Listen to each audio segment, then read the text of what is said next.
am going to tell you about my visit with Babaji to the Valley of Flowers. It's a beautiful Valley of Flowers, which has been so much nowadays in the modern daily news, because lots of tourists have started going to the Valley of Flowers, and then from there to a place called Hemkund Sahib, which is now considered to be the holy place for the Sikhs, although everyone can go there. First we will start with the Valley of Flowers. So one day Babaji said, now we will start for the Valley of Flowers. Now, he used to make fun of me, saying that there are roller skates on your feet, you can't stay in one place.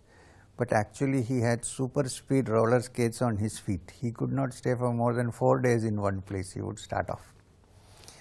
So he said, we'll go to the Valley of Flowers. So naturally the only mode of transport with Babaji was walking. So we walked from Badrinath, took 2 days to come, 2-3 days to come to Pandukeshwar.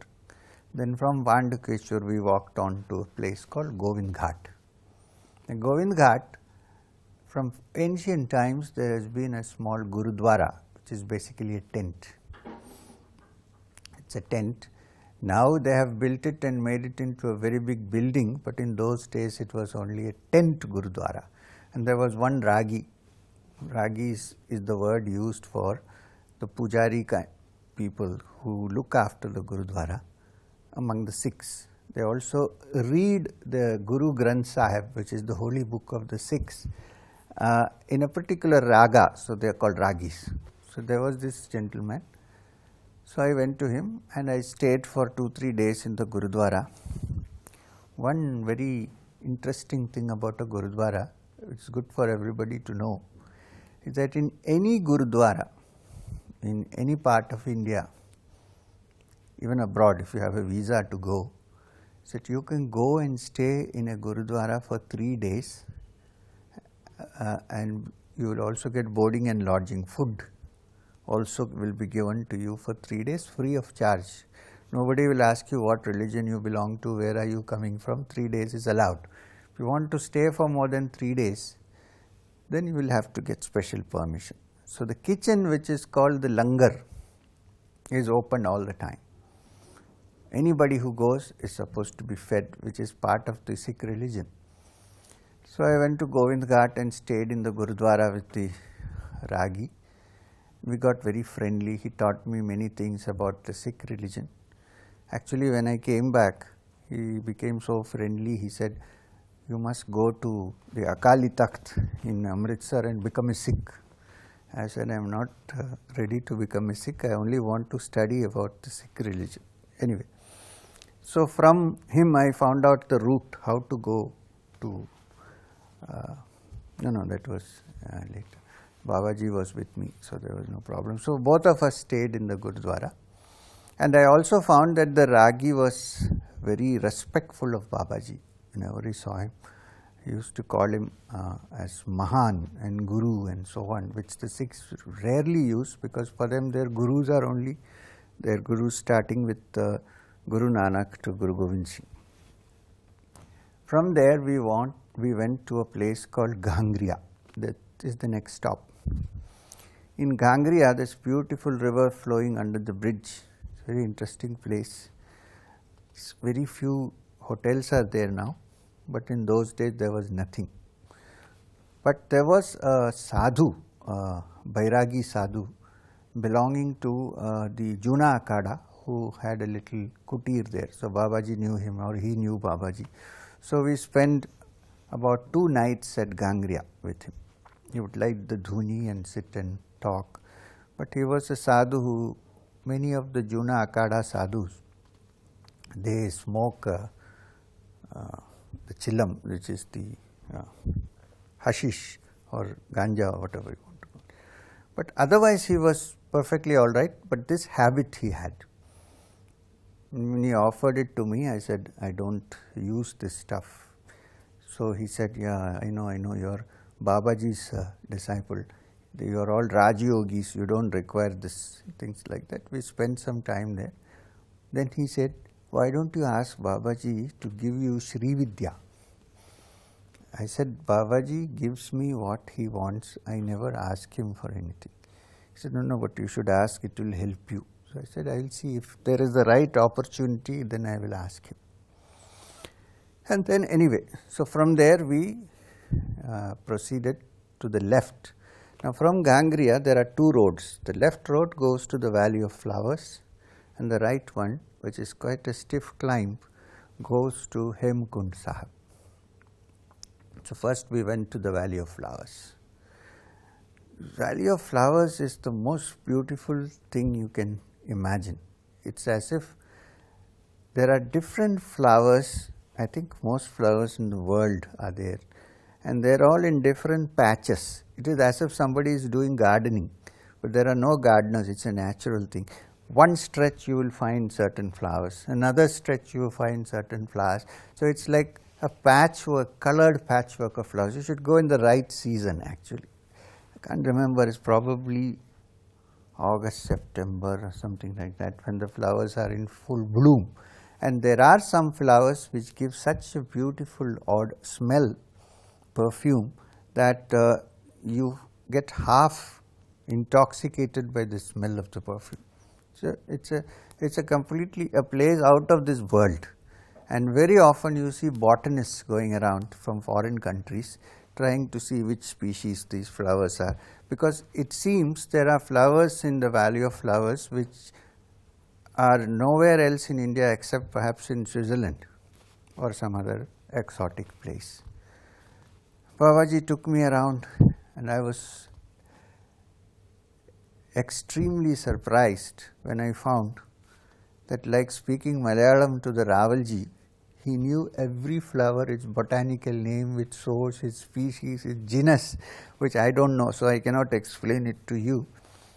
He said this is called Edelweiss. He said this is called the blue something, I don't know. So he had such a knowledge of botany and flowers and nature that it's mind-boggling. You cannot imagine a human being with so much understanding of so many things put together. Anyway, then he took me to a place of a cliff from where in 1941, I believe, a botanist, a lady botanist from abroad, from Europe, fell down and died while looking for some species. It still made us a plaque with her name. I can't remember the name now. I have mentioned it in my autobiography. So the thing is, I never keep a diary. I have never recorded anything in a piece of paper. But when I started writing the autobiography, every time I sat and wrote, all the information used to flow very naturally and come. But now if you ask me the names, I can't remember. I can read it from the autobiography, but I cannot remember offhand. Anyway, so then Babaji led me to a place where there is a lovely little cave surrounded by hills. He said he and Sri Guru have come and sat there and meditated very often. It's such a cozy and wonderful place that suddenly you are cut off from the cold, extreme cold around. And I found that my meditation was proceeding in a different direction than normal. There was a kind of half sleep kind of feeling when you sat down, floating kind of feeling. So when I expressed this to Babaji that this meditation is quite different, it's like falling asleep but not asleep, but very pleasant. He said that is because of the smell coming from some exotic flower around that is creating this kind of effect on my brain. Anyway, then we came back to Gangria, spent the night again in this Juna Akada Sadhu's place, and then the next day morning we started off going to Hemkund Sahib. We decided to do the whole stretch in one day. It was quite a tough climb. Normally people stop for a short while at some place which I forget the name and then go the next day and come back.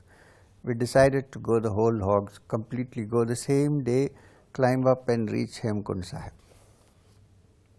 So we traveled means walked, trekked, And I found that there were, even in those days, hundreds of Sikh pilgrims travelling up Hemkund Sahib, everyone saying Sat Sri Akal, Vaheguru, Vaheguru in going up. And in many points they would set up small tents and distribute food to the pilgrims. Okay. Anyway, finally, after trekking for a whole day, by evening we reached Hemkund Sahib. Now the Hemkund Sahib, the name Hemkund means the lake of ice, Hemkund, and it's actually a lake of ice. There is a small portion where you can see the water, the rest is all frozen, and you are surrounded by these beautiful snow-clad mountains on all sides wherever you look. And there were some really religious Sikh pilgrims who were jumping into the water to have a bath. I asked Babaji, should we have a dip? He said, are you crazy? You get sick. So I abstained from going into the lake. But it's a beautiful lake, beautiful sight, and it's so quiet and calm that the mind goes into a meditative state very, very naturally. We went to the Gurudwara. There's also a temporary little Gurudwara which was a tent, and had hot khichdi and papad, that's what I remember. And then from there, Babaji said, 4 kilometers beyond, 4 or 5 kilometers, there is an old Lakshman Temple which is abandoned and nobody was doing any pujas or anything there. He said, let's go to this temple and spend the night for 2-3 nights and meditate and come back. I said, all right. So we went. It is a complete small little temple, totally dilapidated. There is an image which they claim to be the image of Lakshmana. That is the only temple for Lakshmana, I think, anywhere individually.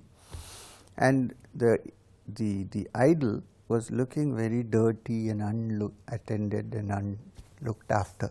So Babaji said, let's clean it. So we fetched some water from the nearby.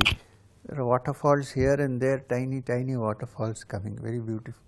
Took some water in the Kamandalu and got it nicely cleaned, and we spent the night there. All the 3 nights we had beautiful meditation.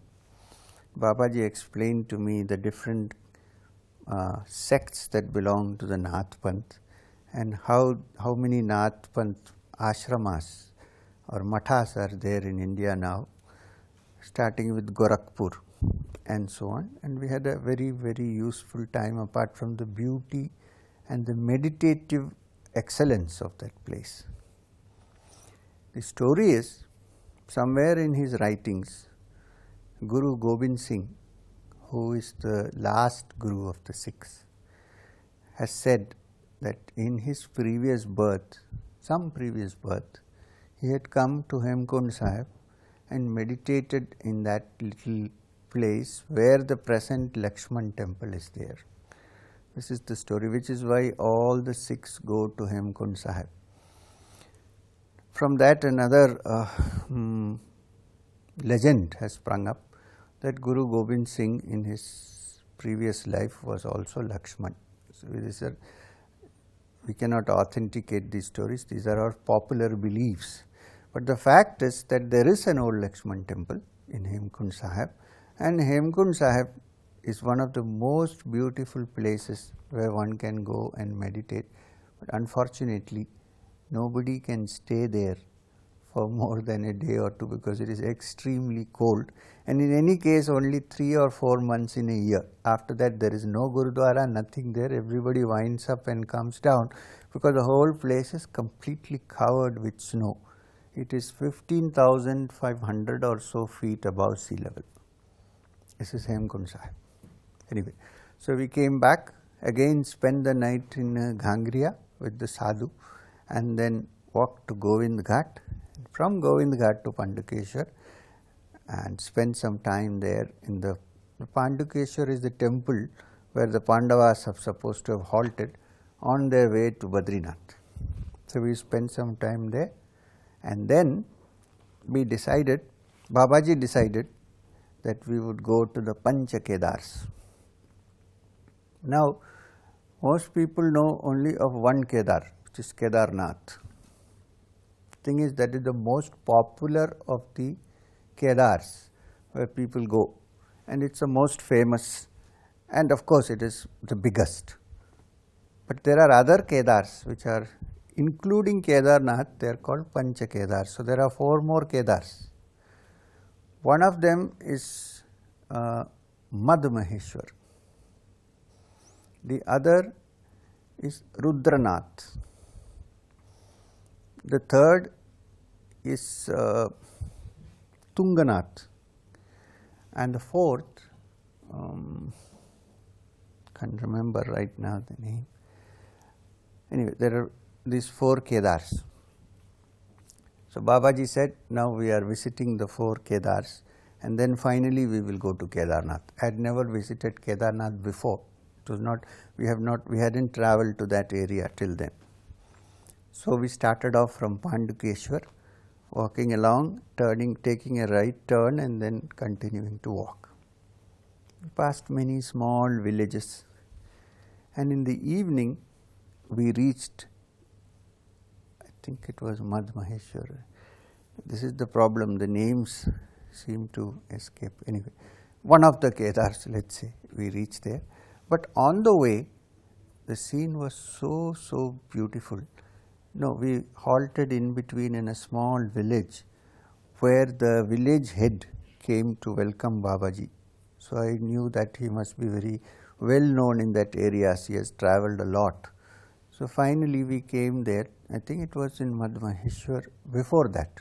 Next day we walked on to Mad Maheshwar, where again in the small village we were met by the village head, the Sarpanch, who came with a lot of followers saying, Babaji has come, and they all prostrated, brought food, brought water, brought flowers, wild flowers.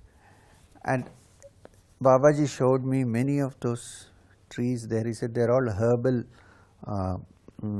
in content, and they can be made into important Ayurvedic and Siddha medicines. So he showed me all around. And here and there you saw beautiful green and blue lakes, and the villages were so simple. They were worshipping in little gram devatas everywhere and offered food to whoever passed that way, because hardly anybody came that way. It was a Pagdandi Rasta, there are no motorable roads anywhere. Another interesting thing I found was there is an Ayurvedic gum, a resin called Shilajit, which is used in medicines. I saw for the first time Shilajit coming out of certain rocks. It's a kind of a mineral-like thing. Babaji showed me this is Shilajit. This is the source of the Ayurvedic medicine, usually used for Kaya Kalpa, to rejuvenation. Anyway, so we passed and spent some time in Mad Maheshwar. Mad Maheshwar, there was a priest who lived in the village. So he came and he did puja for the shivling there. It's a very simple shivling with a stone granite structure around. Now in these beautiful places, the ceramic tiles have not yet reached. So the temples are very beautiful. They don't look like bathrooms, because no ceramic tiles and glazed tiles have ever reached there. It's still made of granite and rock. It's very beautiful. Anyway, so from in Mad Maheshwar, we spent the night, and we were on our way to Rudranath the next day. So on the whole, by the time we reached Mad Maheshwar, it would have taken us about 4 days, I think, 4.5 days. Then we walked towards Rudranath. Now Rudranath is again one of the most important of the Panchakedars. There the linga is very small, the temple is completely dilapidated, there is no puja being performed, there is nobody in sight except a village which is 20 kilometers away. So we went, and it took us about 4 days or 5 days to reach from there to Rudranath.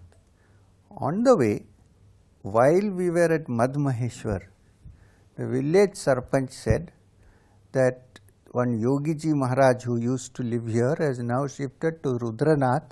So if you see him, please offer our prostrations to him. He told Babaji. So I asked Babaji, who is this great Yogi Ji Maharaj. He said, there is a direct disciple of Sri Guru Babaji, who is my Guru Bhai, and he is also senior to me in a way. He is from the south, and he lives, he used to live for many years in Master Maheshwar. Now he is shifted to Rudranath. So he said, probably we will meet him in Rudranath.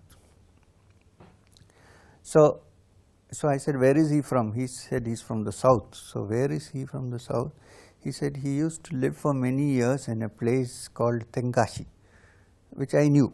It's near Chengota side, Tenkashi, where there is a waterfall also, beautiful waterfall. So I don't know his name, but people used to refer to him as Tenkashi Siddhar. He is supposed to have lived there for many years, and then Babaji told him, his Guru Babaji, told him to shift to Master Maheshwar and then to Rudranath. So I was very excited. I thought I'll see one more great yogi who is Babaji's Guru Bhai.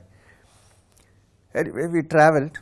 Now, before reaching Rudranath, we halted for the night in one place where there is a lot of dilapidated temples and no village, nothing. So Babaji said, we can't walk today. It is about quite dark, so we'll have to go the next day to Rudranath, and we can reach there by morning next day. So I said, all right.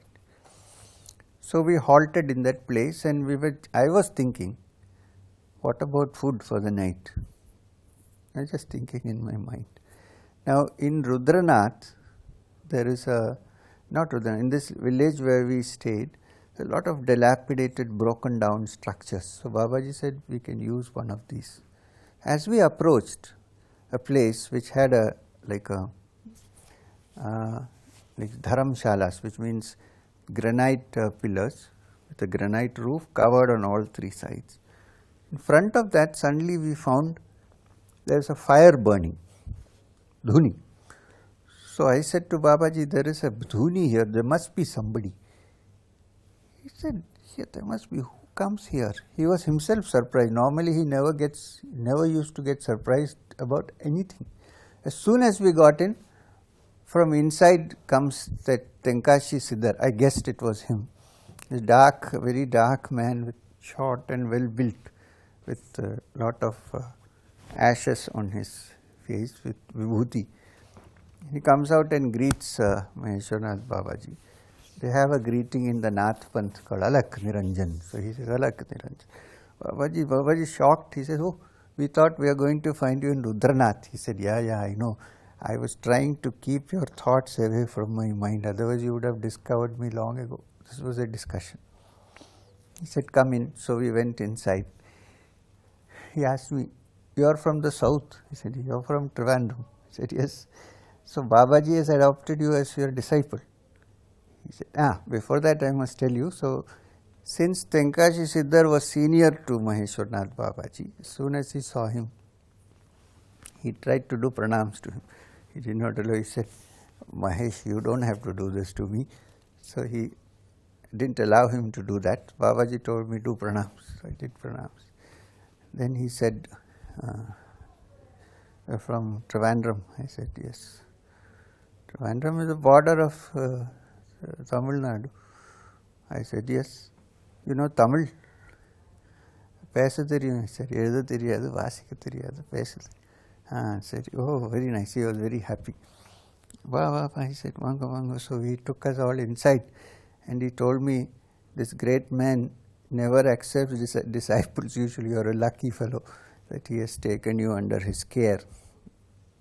So we had a long chat. Then he said, this is your greatest surprise. I have made very good sambar rice and some puriyal for you.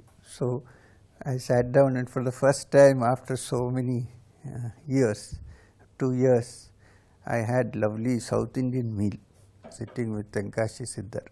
It was more than the talk. I think I was more impressed and affected by that food. Then we sat down and had a long chat about various things.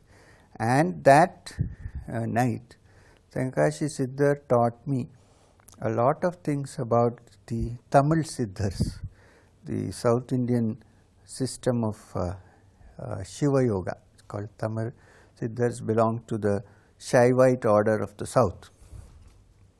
And he also described to me this great book called Tirumantiram, which was written by a great sage called Tirumular.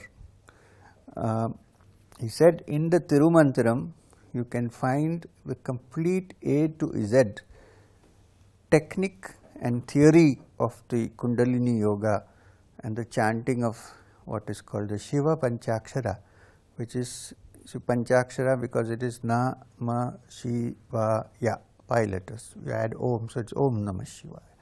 Because in Tamil there is no Sha, there is a Chi, so it is Namah Shivaya. So this Panchakshara can be used, each letter of the Panchakshara, this is all taught to me by Tenkashi Siddhar, fixed to any one of our centers, inner centers which are called chakras, and chanted in various combinations to bring about various effects inside us and outside us. He taught me that, and he also told me the story of Tirumular. He said Tirumular was actually a disciple of Agastya, the great sage Agastya. So since Agastya had come down to the south and not come back for a long time, Tirumular decided to come from the Himalayas searching for Agastya. So as he was coming, somewhere in the south of Tamil Nadu, he came across a sight which made him very sad. A shepherd, which means people who take shepherds for sheep for grazing, had died, and there were lots of goats standing around, feeling very unhappy, not crying like human beings, but crying. So this great yogi felt very sorry for them and wanting to make them happy, he decided to leave his body under a hollow tree and get into the body of this dead shepherd so that the sheep will be happy for a while. Now this activity in yoga is called, in Tamil, what you call Siddha Yoga. It's called Parakaya Pravesha, which means entering somebody else's body. So I will explain this to you further when we talk again.